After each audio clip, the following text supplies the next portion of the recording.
Number 1. The Descent into Madness. The Devil's Nose, Ecuador. The air at 9,000 feet is thin, cold, and carries the scent of ancient stone and impending disaster. You are standing on the edge of the Alosi Gorge in the Ecuadorian Andes. Below you lies a near-vertical wall of rock that seems impossible to conquer. This is the Nariz del Diablo, the Devil's Nose. It isn't just a mountain, it's a graveyard of ambition and a masterpiece of suicidal engineering. In the late 19th century, the Ecuadorian government wanted to link the coastal city of Guayaquil to the mountain capital, Quito. The problem? A massive, jagged outcrop of rock shaped like a giant nose. Engineers called it impossible. The mountainside was too steep for any conventional train to climb. But they didn't stop. They brought in thousands of workers, Jamaicans, Puerto Ricans, and locals, to carve a path into the face of the abyss. The cost of this ambition was paid in blood. Over 2,000 workers perished during the construction, falling victim to yellow fever, landslides, and the sheer volatility of the mountain. Today, the train still runs, and the experience is nothing short of terrifying. To navigate the sheer drop of 500 meters, the train doesn't turn. It can't. Instead, it uses a series of zigzags or switchbacks. The train moves forward past a junction, stops at the very edge of a cliff where the wheels feel like they are inches from the void, and then reverses down the next section. It repeats this dance with death until it reaches the valley floor. For decades, thrill-seekers were allowed to sit on the roof of the train, feeling the wind and the terror of the drop firsthand. After several fatal accidents, that practice was banned. Now, even behind glass, the view of the churning Shanshan River hundreds of feet below is enough to make the bravest soul lose their breath. This isn't just a commute, it's a 12-kilometer descent into the mouth of the mountain. Number 2. The Ocean's Ghost, the Pamban Bridge, India. From the heights of the Andes, we drop to sea level, but the danger does not diminish. Imagine a narrow strip of rusted iron stretching across the violent turquoise waters of the Indian Ocean. This is the Pamban Railway Bridge, connecting mainland India to the sacred island of Rameswaram. Completed in 1914, this 2.2-kilometer bridge is a skeletal marvel. It sits just meters above the crashing waves. When the sea is calm, it looks like a serene path through paradise. But when the cyclones hit, and they hit often, the bridge becomes a scene from a nightmare. The winds here are so strong that they can literally blow a train off the tracks. In 1964, a massive cyclone struck the area.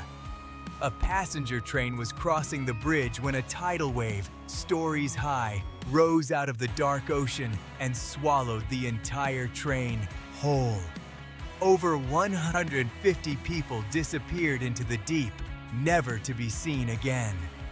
To this day, the bridge is equipped with sensors that measure wind speed. If the gusts exceed 55 kilometers per hour, a red light halts all traffic. But the real terror is the bridge itself. It is a cantilever design, meaning it has a section in the middle that opens like a giant pair of scissors to let ships pass. This section, known as the Scherzer span, is operated manually by workers who turn giant levers by hand. The rust, the salt air, and the constant battering of the sea mean the bridge is in a perpetual state of decay and repair. Crossing it, you hear the metal groan and the waves roar directly beneath your feet. You are at the mercy of the ocean, riding a ghost through the spray of the salt. Number 3. The Skyward Spine, Tren a las Nubes, Argentina. We return to the Andes, but this time, we are going higher. So high, in fact, that the world below disappears into a blanket of white. This is the Tren a las Nubes, the train to the clouds. It is one of the highest railways in the world, reaching a staggering 4,220 meters, 13,850 feet above sea level. This railway was built not for speed, but for survival. It connects the remote mines of the Puna Plateau to the rest of Argentina. To achieve this altitude, the tracks perform a series of acrobatic feats. There are no cogwheels here. The train relies entirely on its own weight and the genius of its curves. It winds through 21 tunnels, crosses 29 bridges, and navigates 2 massive loops where the track crosses over itself. The centerpiece of this journey is the La Polvorilla Viaduct. It is a 224-meter-long steel bridge that curves through the sky like a giant spine. There are no railings on the bridge. When you look out the window, you don't see the track. You don't see the bridge. You see nothing but a 63-meter drop to the desert floor below. At this altitude, the danger isn't just the fall. It's the air. Passengers are often hit with soroche, or altitude sickness. Oxygen tanks are a standard part of the train's equipment. The landscape is a barren, Martian red, dotted with giant cacti and the occasional llama. It is a lonely, majestic, and terrifying place where the iron rails seem like the only thing keeping you tethered to the earth. Number 4. The Iron Jungle, the Gokteik Viaduct, Myanmar. Hidden in the dense emerald jungles of Myanmar is a structure that looks like it was built by a civilization of giants. The Gokteik Viaduct was, at the time of its completion in 1900, the largest railway trestle in the world. It spans a massive gorge, supported by 15 steel towers that rise from the jungle floor like the legs of a mechanical spider. The viaduct is nearly 700 meters long and sits 100 meters above the Naung Keo River. But height isn't the only factor that makes this dangerous. The bridge was built using American steel shipped halfway across the world, and after 125 years, the structure is tired. As the train approaches, it slows down to a crawl. The reason? The vibration of a fast-moving train could literally shake the rusted bolts and ancient steel apart. As you cross, the train windows are often left open. You can hear the metal shrieking as it expands and contracts in the tropical heat. You look down and see the canopy of the trees below, and further down, the dark mouth of a massive limestone cave that swallows the river. In recent years, the area has been plagued by conflict, and reports of damage to the bridge have surfaced.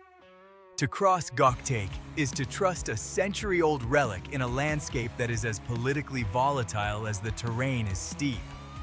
It is a slow-motion walk across a tightrope made of 19th century iron. Number 5.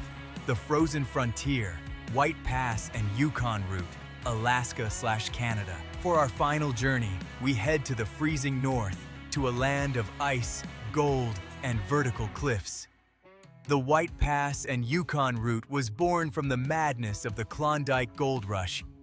In 1898, thousands of men were desperate to reach the gold fields of the Yukon. The only way was through the treacherous Dead Horse Trail, where thousands of pack animals died from exhaustion and falls. To solve this, engineers blasted a railway into the side of the mountains. It is a narrow-gauge track, meaning the rails are closer together, allowing the train to take tighter, more dangerous curves. The tracks cling to the side of the mountains with a tenacity that defies gravity. In some places, the cliff is so steep that the workers had to be lowered down on ropes with sticks of dynamite to blast the ledge for the rails. The danger here is the elements. Blizzards can bury the tracks in minutes. Avalanches are a constant threat. The train crosses the Captain William Moore Bridge, a cantilever bridge that sits directly over an active earthquake fault line. The bridge is anchored only on one side, so that if the earth moves, the bridge won't snap. As the train climbs 3,000 feet in just 20 miles, you pass through tunnels and over wooden trestles that look far too fragile to support a multi-ton locomotive. Below you are the remains of the old trails, a reminder of the thousands who died trying to conquer this pass. Today, it remains a testament to human greed and grit, a line of steel cut into the coldest, most unforgiving rock on the continent. These 5 railways represent the absolute limit of what humans can build and what trains can endure. From the oxygen-starved heights of the Andes to the cyclone-battered coast of India, these tracks are more than just transportation. They are battles. Every time a train rolls over these rails, it is a victory of engineering over the raw, destructive power of nature. They are the most dangerous, most beautiful, and most terrifying journeys ever conceived by the mind of man.